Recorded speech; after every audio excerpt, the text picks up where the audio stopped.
Assalamualaikum dan selamat pagi semua. Okay, hari ini kita sambung lagi tajuk dalam bab 2 kita iaitu pemfaktoran. Okay, apa yang kita nak belajar hari ini? Okay, memfaktorkan ungkapan algebra dengan pelbagai kaedah. Okay, kalau semalam kita dah tengok satu kaedah FSTB. Okay, hari ini kita akan tengok beberapa lagi kaedah lah. Okay, kemudian menyelesaikan masalah yang melibatkan pemfaktoran. Okey. So, kita lihat kaedah yang kedua. Okey. Kaedah yang kedua ialah kaedah menggunakan beza antara dua sebutan kuasa dua sempurna. Jadi, kat sini kamu kena tahu kuasa dua sempurna. Okey, kita dah belajar di tingkatan 1, kuasa dua sempurna. Okey.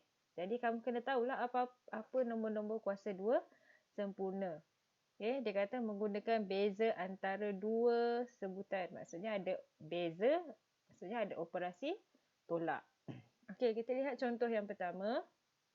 Contoh yang pertama, okey. Kita ada X kuasa 2 tolak Y kuasa 2. Yang ini yang kita kata beza antara dua sebutan. Kita ada dua sebutan kuasa 2 sempurna. Macam mana kita nak tahu dia kuasa 2 sempurna? Kalau dalam bentuk pemboleh ubah, kuasanya ialah 2. Okay? Kalau nombor, dia adalah nombor-nombor dia. Okay?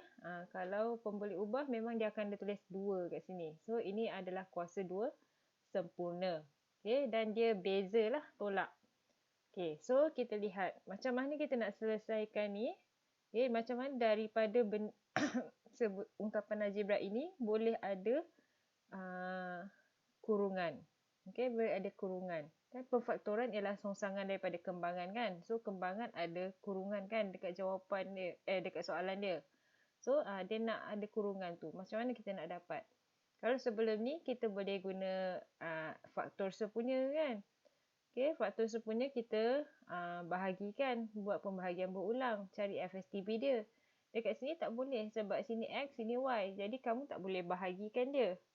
Okay, jadi cara dia ialah kamu mesti kenal pasti kuasa 2 sempurna. So, X kuasa 2 tolak Y kuasa 2, dia samalah macam ni kan. X darab X tolakkan dengan Y darab Y. Okay, bila ada kuasa 2 sempurna ni, okay, dan operasinya ialah tolak. Okay, jadi kamu boleh terus letakkan jawapan dia dalam dua kurungan. Dia automatik akan ada dua kurungan. So, kurungan yang pertama, dia akan automatik ada dua kurungan lah. So, kurungan yang pertama, setiap kurungan kamu akan bagi dia satu nilai ni. Okay, satu nilai. Ikut kedudukan dia. Okay, kalau dia beza, so kita akan jadikan dia tambah tolak. So, itu je lah jawapan dia. Okay, X tambah Y, X tolak Y. Okay, tengah-tengah ni tak ada operasi dah sebab dia darab. Okay, so kita lihat lagi contoh yang kedua.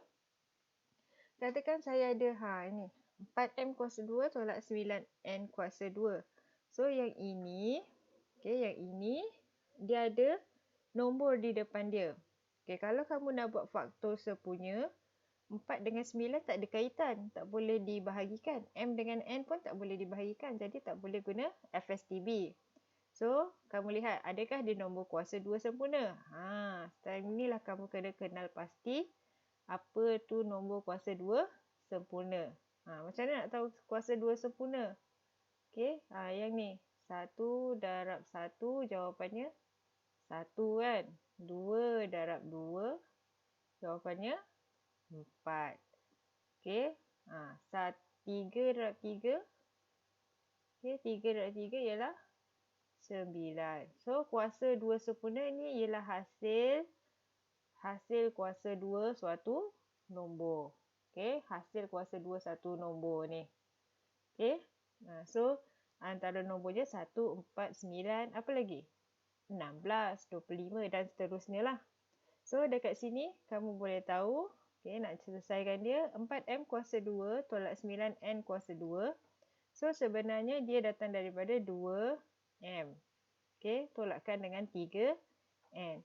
Okey, kamu jangan salah tulis. Okey, kamu jangan tulis begini. Okey. Jangan kamu anggap yang ini yang saya tulis ni sama maksudnya yang dengan yang ini. Dia tak sama. Dia tak sama maksudnya. Ini kuasa 2 ni hanya untuk M. Yang ini kuasa 2 untuk kedua-duanya. Sebab tu dia dalam kurungan. Okey, beza dengan yang ini. Dan tolak dengan 3 N kuasa 2. Okey, so sebenarnya dia macam ni lah. Okey, 2 darab 2 darab M darab M. Okey, tolak 3 darab 3 darab N darab N. Okey, so untuk dalam jawapan dia, automatik akan ada 2 kurungan. Okey, 2 kurungan tu setiap nombor kamu akan masukkan dia ikut kedudukan dia lah. Ikut kedudukan dia. Okay, dan dipisahkan dengan operasi tambah dan tolak. Dia mesti tambah dan tolak. Dia tak boleh tolak-tolak. Dia dah jadi lain. Okay. So, kamu kena hati-hatilah. Terutama yang macam ni. Okay. Yang ini kamu jangan anggap dia semua ni kuasa 2 sempurna. Tak. Sebab 2 bukan nombor kuasa 2 sempurna. M sahaja kuasa 2 sempurna kat sini. Okay. So, kita lihat antara contoh lain. Okey. Saya ada 18X kuasa 2 tolak 50Y kuasa 2. Okey. Kamu tahu X kuasa 2, Y kuasa 2 tak ada masalah lah. Dia memang kuasa 2 sempurna. Adakah 18 dengan 50 ini kuasa 2 sempurna? Tadi saya dah ada tunjuk 1, 4, 9. Lepas tu, 9 ialah 3 darab 3. 4 darab 4 ialah 16. Okey. 5 darab 5 ialah 25. 6 darab 6 ialah 36. 7 darab 7 ialah 49. 8 darab 8 ialah 64. Okay, tapi kat sini ada 18 dengan 50. Tak ada pun sedekat senarai nombor saya ni. Jadi, macam mana? Okay, tapi kamu boleh lihat 18 dan 50 ni ada dalam sifir 2. Jadi sebenarnya kamu perlu faktorkan dahulu. Cari dia punya FSTB. Okay, carilah FSTB untuk 18 dan 50. So, FSTB dia ialah sebenarnya 2. Kalau kamu buat pembahagian berulang untuk 18 dan 50. Okay, macam sebelum ni. Saya tak ambil lah dia punya kuasa 2. Saya ambil nombor je. So, bahagikan dengan 2. 18 bagi 2 ialah 9. 50 bagi 2 ialah 25. Dan berhenti sampai situ sebab tidak ada boleh dibahagi lagi. So, sebab tu FSTB-nya 2. Maka, baki di jawapannya ini kita masukkan dalam kurungan. Okay, macam ni lah. Saya tak tulis panjang-panjang sini. Okay, sepatutnya kamu kena tulis macam ni. Okay. So, bila dah macam ni, jangan anggap ini dah habis. Semak lagi. Okay, 9 ialah nombor kuasa 2 sempurna. 25 juga nombor kuasa 2 sempurna. So, keempat-empat sebutan ni dan angka ni dalam sini adalah nombor kuasa 2 sempurna. Jadi, kamu kena selesaikannya lagi. Okay, kamu kena faktorkan dia menggunakan kaedah beza antara dua sebutan kuasa 2 sempurna. Okay, macam ni lah. Okay, sama dengan 2, 3X. Okay. So, kamu akan masukkan macam ni. Okay. 3X ke setiap. Okay, nak faktorkan, kamu dah tahu dia nombor kuasa 2 sempurna kan? Beza. So, automatik kamu siap-siap tulis macam ni. Kalau 2, automatik kamu letak macam ni. Dua-dua kurungan. Okay, apa nak tulis? Okay, yang depan kamu tahu 3X. Okay, kamu bagilah sebab dia ada 2 kan. So, bagi setiap satu. 5Y ada 2 kan. 5Y. So, sini pun 5Y macam tu. Operasi tambah tolak. So, ini sahaja jawapan akhir dia. Okay. Seterusnya, identiti pemfaktoran ni. Okay, sebenarnya kalau kamu nak tahu X tambah Y kuasa 2, dia boleh jadi macam ni lah. X kuasa 2 tambah 2XY tambah Y kuasa 2. Okay, ada rakan kamu yang saya semak bukunya daripada soalan ini, daripada atas ni dia boleh kira gunakan konsep yang inilah. Dia tambah 2xy. Nanti kamu kaji macam mana. Okay, yang ini pun sama. Okay, kalau kamu terus suruh jawapan dia macam ni pun dah diterima. Okay, sebab memang itu dia punya identiti pemfaktoran. Okay, so seterusnya kita lihat kaedah yang ketiga. Okay, menggunakan pendaraban silang. Okay, yang ini kena lihat betul-betul lah. Lihat betul-betul pendaraban silang. Okay, contohnya dekat sini, x kuasa 2 tambah 6x tambah 9. Okay, macam mana kita nak lakukan pendaraban silang? Okay, so apa yang perlu kita fokus ialah nombor yang di hadapan dengan nombor yang di belakang. Okey, nombor yang di hadapan dengan nombor yang di belakang. So, langkah pertama ialah kamu perlu cari dulu. Okey, faktor bagi, kalau dalam kes ni faktor bagi 9 lah. Okey, kalau yang ini kamu tahulah dia datang dari x darab x. Kita kena pisahkan dia. Okey, kena pisahkan dia. Okay. So, kamu kena tahu faktor bagi 9. So, kita ada dekat sini 9 ni ialah positif tau. Positif 9. So, macam mana kita nak dapat positif 9? Cara dia ialah darabkan positif 1 darab positif 9 ataupun positif 3 darab positif 3 ataupun negatif 1 darab negatif 9 ataupun negatif 3 darab negatif 3. Kamu akan dapat positif 9. Okay. So, kita kena buat pilihan lah nanti. Pendaraban silang ni sebenarnya kena buat pilihan yang bijak. Okay, so cara penyelesaian dia, kamu pisahkan x kuasa 2 tu dengan menulis satu di atas, satu di bawah macam ni. Okay, kemudian x tu satu di atas, satu di bawah. Kemudian kamu buat darab lah sini. Okay, darab ke bawah sini, kamu darabkan, dapatlah hasilnya ini, x kuasa 2 ni. Okay, kemudian yang di belakang ni pun, kita akan buat benda yang sama di sebelah dia. Okay, dalam kes ni saya pilih positif 3, saya tak nak pilih positif 9. Kenapa? Sebab saya tahu positif 3 ni hampir dengan, ada kaitan dengan 6 ni kan. So, 9 ni nak kaitkan dengan 6 agak susah. So, kita ambil positif 3. So, positif 3 darab positif 3. Okay, kita darab ke bawah ni, kita darab. Okay, positif 3 darab positif 3 dapatlah positif 9. Ini belum bagi pendaraban silang. Okay, ini kita baru nak cari dia punya pemfaktoran dia. Okay, kita belum buat darab silang lagi. Okay, kemudian ini baru kita nak buat darab silang. Darab silang ni, kamu darabkan nombor yang di sebelah atas ni, darabkan bersilang dengan dia. Okay, jawapan dia, kamu perlu tulis di sebelah dia lah, sebelah sini. Okay, macam ni, x darab positif 3 akan dapat positif 3x. Okay, simbol ni kamu kena masukkan lah, penting simbol ni sebenarnya. Okay, so positif 3x. Okay, seterusnya, yang dari bawah ke atas pula lah. X darab positif 3, jawapannya positif 3x. Okay, so kita kena dah dapat positif 3x, positif 3x. So, kita tambahkan dia. Okay, tambahkan kedua-dua nombor ni. Okay, kalau tadi sebelah sini kita darab. Okay, sebab tu saya ada garisan kat sini. Sebelah sini kita darab, sebelah sini kita tambah. Okay, dapatlah 6x. Okay, pastikan jawapan kamu sama dengan sebutan di tengah ni. Kalau jawapannya sama dengan di tengah ni, dah betul dah lah. Okay, so, tapi belum habis. Okay, mana jawapan dia? Jawapan dia ialah macam ni. Yang dalam kotak ni.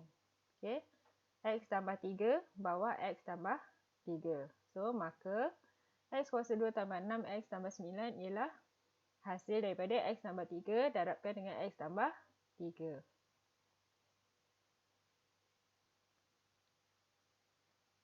Okey. Kalau ada dua, ni kan sama kan, X tambah 3, X tambah 3. Kalau kita ada dua ungkapan yang sama, okay, kita boleh juga tulis dia sebagai X tambah 3 kuasa 2. Okay, ini samalah macam identiti tadi. Okay, identiti pemfaktoran tadi. Okay, kita lihat contoh yang kedua. Okay, masih lagi menggunakan kaedah pendaraban silang. Okay, contoh yang kedua, saya ada negatif 2y kuasa 2 tolak 9y tambah 5. Okay, so penyelesaian dia. Okay, ni ada cubaan satu tak semestinya sekali kita cuba tu dah boleh terus dapat jawapan. Kadang-kadang kita kena try and error. Okay.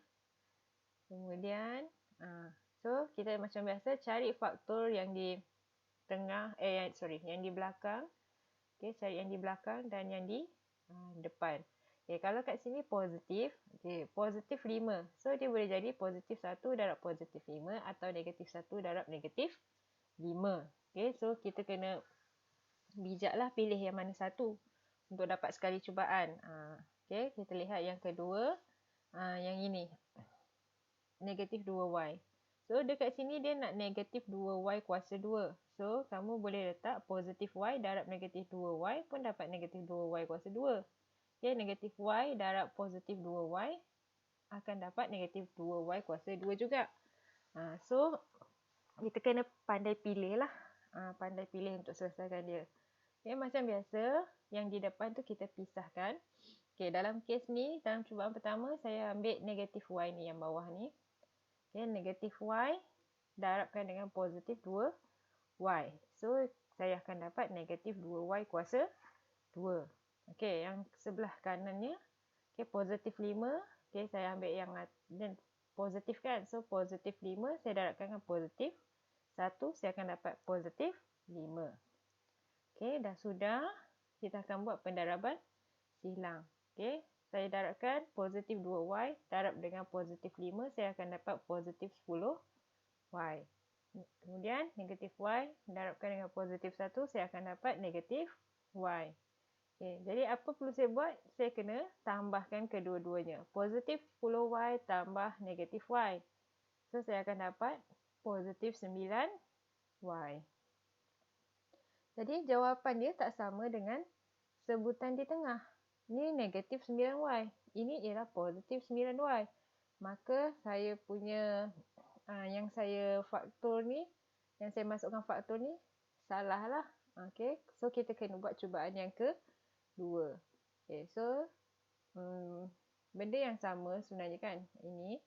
Okay. Apa yang berubah ialah saya punya simbol ni. Okay, tadi saya kata saya guna negatif y kan. Sekarang saya guna positif y yang ini. Okay. Tadi saya guna yang bawah. Sekarang saya guna yang atas. So, positif y darab negatif 2y. Saya akan dapat negatif 2y kuasa 2. Yang sebelah kanan saya tak tukar. Kekalkan. Okay. So, saya akan dapat positif 5. So, kita try. Negatif 2y darab positif 5. Negatif 10y. Positif y darab 1. Positif y. Kemudian kita tambahkan dia. Okay, kita akan dapat negatif 9y. Okay. Jadi jawapannya dah sama dengan sebutan di tengah. Maka negatif 2y tolak 9y tambah 5 samalah dengan y tambah 5 tolak 2y tambah 1. Okay, so kamu boleh recheck lah. Recheck betul ke jawapan kamu ni. Okay, betul ke jawapannya negatif 2y tolak 9y dengan melakukan kembangan. Okay. So, itu adalah cara menggunakan pendaraban silang. Okay, sebenarnya ada satu lagi kaedah. Kita akan sambung dalam kelas yang akan datang. Okay, sekian. Terima kasih. Jadi, jangan lupa buat latihan yang saya beri. Okay.